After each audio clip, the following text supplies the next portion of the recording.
Cricket दुनिया के दादा सौरव गांगुली को हम एक बेहतरीन कप्तान के तौर पे जानते हैं, लेकिन वो अपने समय में एक दिग्गज बल्लेबाज रह चुके हैं। तो आइए जानने की कोशिश करते हैं कि आखिर दादा कितने बड़े बल्लेबाज थे।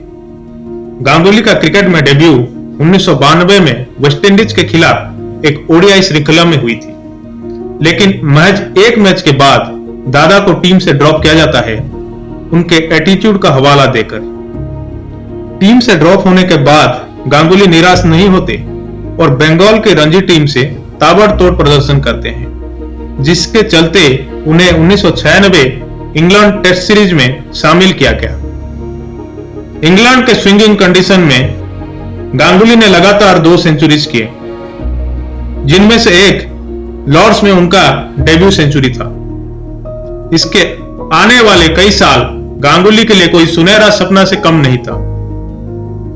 साल 1997 से लेकर 2000 तक गांगुली ने ओडीआई क्रिकेट में हर साल 1000 से ज्यादा रन्स किए। इस समय गांगुली ने पहले की सारे ओडीआई रिकॉर्ड्स को तोड़ दिए, जिसके बदौलत गांगुली दुनिया के सबसे तेज 7000, 8000 और 9000 रन्स बनाए।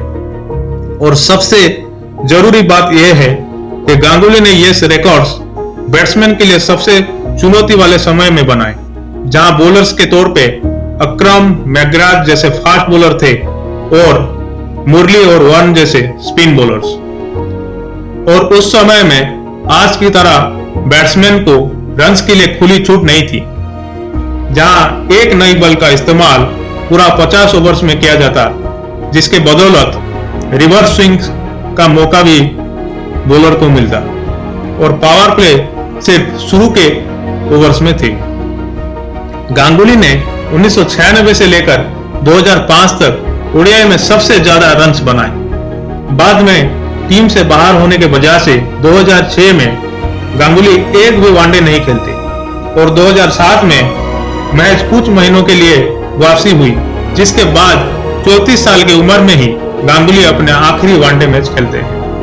मैच 10 साल की वनडे करियर में गांगुली ने 11000 से ज्यादा रन्स बनाए, जो किसी भी बल्लेबाज के लिए बहुत बड़ी अचीवमेंट होती है। गांगुली को हमेशा टेस्ट मैच में एक मध्यम दर्जे के प्लेयर के तौर पे आंका जाता है, लेकिन अगर हम गांगुली की टेस्ट में बैटिंग पोजीशन देखें तो हमें कुछ अलग ही बात नजर आती है। दरअसल गांगुली टेस्ट में इंडिया के लिए 6 नंबर में बल्लेबाजी करने आते थे। भारत के 4 विकेट जाने के बाद गांगुली क्रीज में आते जब पिच का कंडीशन काफी खराब हो चुकी होती और बैटिंग करना बहुत मुश्किल। और टेस्ट में भारत के कई दिग्गज खिलाड़ी जैसे सहवाग, द्रविड़, तेंदुलकर और लक्ष्मण थे, जो ज्यादातर इनिंग्स में बैटिंग करते, जिसके बदौलत गांगुली के लिए बैटिंग का मौका उतना नहीं था। अगर हम गांगुली के करियर पे गौर करें तो ओडीआईज में 1997 से लेकर 2001 तक उनका सबसे शानदार प्रदर्शन रहा, जब वो ओपनिंग करने आते थे सचिन के साथ। ये दोनों जोड़ी के नाम ओपनिंग पार्टनरशिप का विश्व रिकॉर्ड है, जहां दोनों ने मिलकर 176 इनिंग्स में 48 की औसत से 8227 रन खड़ा किए, जिसमें 26 शतकीय साझेदारी शामिल थी। लेकिन टीम के खातिर गांगुली ने अपना ओपनिंग स्पॉट सहवाग के नाम किया। स्पिनर के खिलाफ शायद ही किसी बैट्समैन गांगुली के जैसा आक्रामक रवैये से खेलता हो।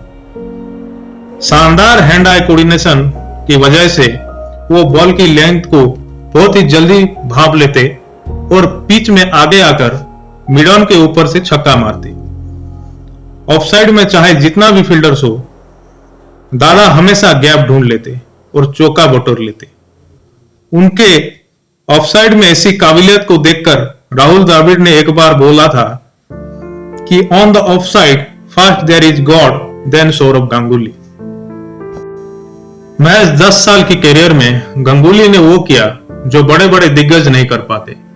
अगर गांगुली 1992 में टीम से ड्रॉप ना होते और उनका आखिर का करियर और ज्यादा लंबा होता, तो शायद गांगुली वनडे में आज 15,000 से ज्यादा रन्स और टेस्ट में 10,000 रन करे होते।